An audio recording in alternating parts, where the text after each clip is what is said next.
Assalamualaikum warahmatullah ay sarax ak ay ñaan yu am solo ci képp koo xamante ne si da ngay génn du tukki balaa ngay génn nga def ko incha allah lu baree bari ci nit ñi da ngay gis que ne bu ñu tukkee dañuy am ay jafe-jafe yu méttee métti te it boo xoolee da ngay gis que ne laataa ñuy dem am na ay sarax wala ay ñaan yoo xam ne bu ñu ko defoon rek mën nañoo bañ a am benn jafe-jafe ndax tukki dafa bokk ci li nga xamante ne si dafay soppi dundu nit ki tukki bokk na ci li nga xamante ne si dafay wëlbati biddiwu nit ki tukki bokk na ci li nga xamante ne si dafay ubbi buntu wërsëg waaye nag amaana léeg-léeg safaan ba mu nekk loo xamante ne si dafay tëj buntu wërsëgu nit ki kon tukki doogit la ci mbugal comme ni ko yonent bi sallallahu alayhi wa sallam jàngalee kon amaana ki nga xamante ne si moom moo koy def war na waajal boppam bu baax a baax doo koy def bu ko defee ci wàllu sarax ñi nga xamante ne si dañ taxaw ci biddiwu bélier naka noonu it ñi taxaw ci taureau ñi taxaw ci lion ñi nga xamante ne si dañu taxaw ci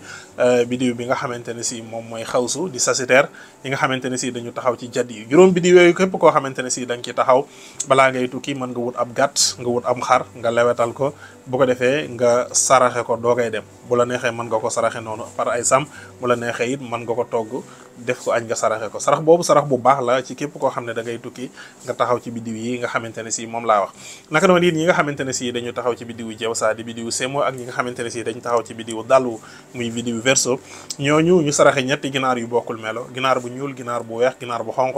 loolu bokk na ci li nga xamante ne si dina leen dimbali bu baax a baax incha allah ñi nga xamante ne si dañ taxaw ci biddiwu sartaan di biddiwu cancer bu ñuy tukki dañuy saraxe xorom sarax boobu baax na ci ñoom incha allah ñi nga xamante ne si dañu taxaw ci biddiwu vierge muy biddiwu xasraawu ñooñu bu ñuy tukki dañuy saraxe 66 doomu gura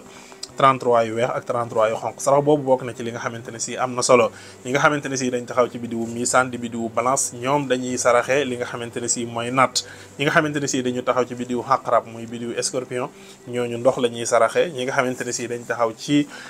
biddiwu xut di biddiwu poisson ñooñu bu ñuy tukki dañuy saraxe jën nu mu tollu baax na incha allah sarax yooyu bokk na ci nga xamante ne si am na solo trop naka doon it ki nga xamante ne si dafay tukki mu bind saafara ci suur bi muy dem mu sangoo ko loolu it bokk na ci li nga xamante ne si am na solo bu fekkente ne si bi sub dimanche ngay dem nga bind suratu alhaakumu takaasuru ba mu jeex nga def ko càngat loolu baax na bu fekkente ne si suuru altine la nga bind suratul xalaq muy iqra bi ismi rabbikal lazi xalaqa bu fekkente ne si suuru talaata la nga bind saaru isa jaa nasrullahi wal fathum bu fekkente ne si suuru àllarba la nga bind saar bi nga xamante ne si mooy isa sulsilatil ardu zilzalaha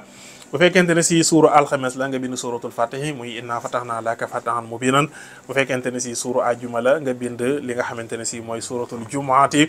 bu fekkente ne si suuru samedi la nga bind xul yaa ayyuhal kafiruna ba mu jeex naka noonu it am na gàllaaj yu am solo lu ci mel ne wàllu mag wala xambum góor mag ñi dañuy wax ne képp koo xam ne yaa ngi tukki nga am ko doo deewee àll suñ borom dina la musal ci kaso naka noonu it di nga nekk koo xamante ne si di nga am yokkute ci wàllu wërsëg gàllaaj yooyu dinañ ko liggéey fii incha allah ci wàllu ñaan it am na solo nit ki balaa muy génn mu jàng ñaan gi nga xam ne yonent bi sallallahu alayhi wa sallam jàngale na ko nga wax allahu akbar allahu akbar allahu akbaru subhanallazi saqara lana haza wa ma kunna lahu muqrinina wa inna ila rabbina la munqalibuna allahumma inna as'aluka fi safarina haza albirra wa taqwa wa min al'amali ma tarda allahumma awwin alayna safarana haza watwi anna bahdahu allahumma anta sahibu fi safari wal khalifatu fil ahli allahumma inni a'udhu bika min wahsa'i safari wa kababatil mansari wa zu'il munxalabi fil mali wal ahli loolu bokk na ci ñaan yi nga xamante ne si am na solo dañuy bëgg it nit ki bu fekkente ne si dellu si na mu waxaat li nga xamante ne si mooy ayibuna taibuna